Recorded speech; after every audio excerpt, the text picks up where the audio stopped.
Livro Quem tem ouvidos, ouça. A Igreja em Filadélfia, parte 3, Pedro Dong, capítulo 1.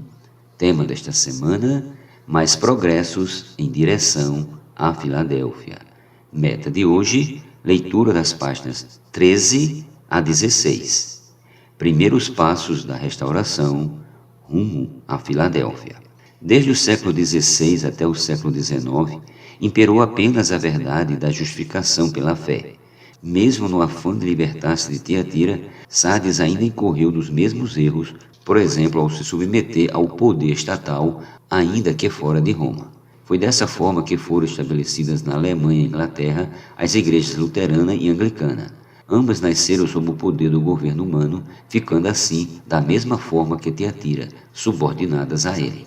Os que consideravam isso um erro começaram a buscar linhas independentes, tais como a igreja presbiteriana e as outras que começaram a surgir de forma autônoma ao Estado. Contudo, nenhuma delas se dedicou a buscar restaurar as verdades bíblicas. Já expusemos anteriormente que dentre os irmãos que avançaram na busca de verdades bíblicas relativas ao governo da igreja, se sobressaiu um grupo que ficou conhecido como os irmãos, ou os Irmãos Unidos, e foi usado por Deus para inicialmente restaurar o amor entre seus filhos. Eles buscaram abolir a hierarquia na igreja e viver como membros do corpo de Cristo, sendo grandemente abençoados pela revelação da palavra.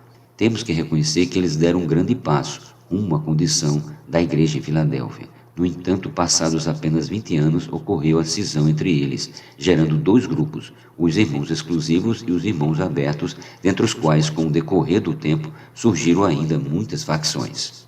A divisão resulta da perda do amor entre os irmãos.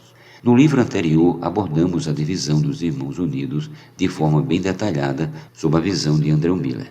Contudo, outro ponto de vista que nos ajuda a compreender como a divisão impediu a igreja de avançar naquele tempo foi apontada por Watchman Nee em seu livro A Ortodoxia da Igreja. Devemos ser muito cuidadosos e humildes, do contrário seremos envolvidos no mesmo erro.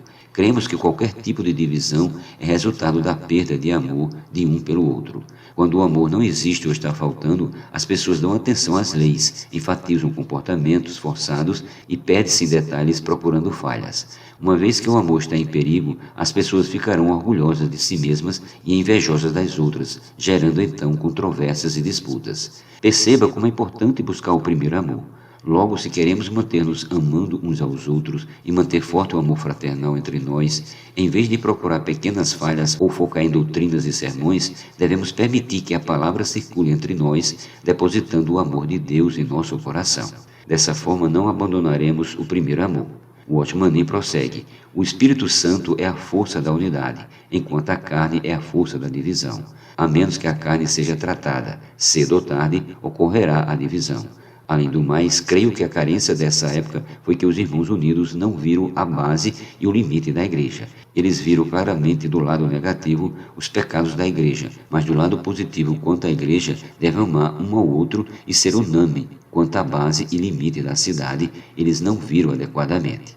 A Igreja Católica Romana dá atenção à união de uma igreja nesta terra, enquanto os Irmãos Unidos deram atenção à união idealista de uma igreja espiritual nos céus.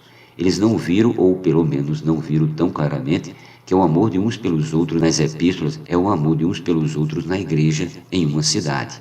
A unidade é a unidade da igreja em uma cidade. O ajuntamento é o ajuntamento da igreja em uma cidade. A edificação é a edificação da igreja na cidade e até mesmo a excomunhão é a excomunhão da igreja em uma cidade. Como resultado, a primeira não é senão a unidade em aparência exterior, enquanto a última é uma unidade idealista. Na verdade, porém, é divisiva. Ambas não atentaram para a unidade da igreja em cada e toda cidade, como registrado na Bíblia.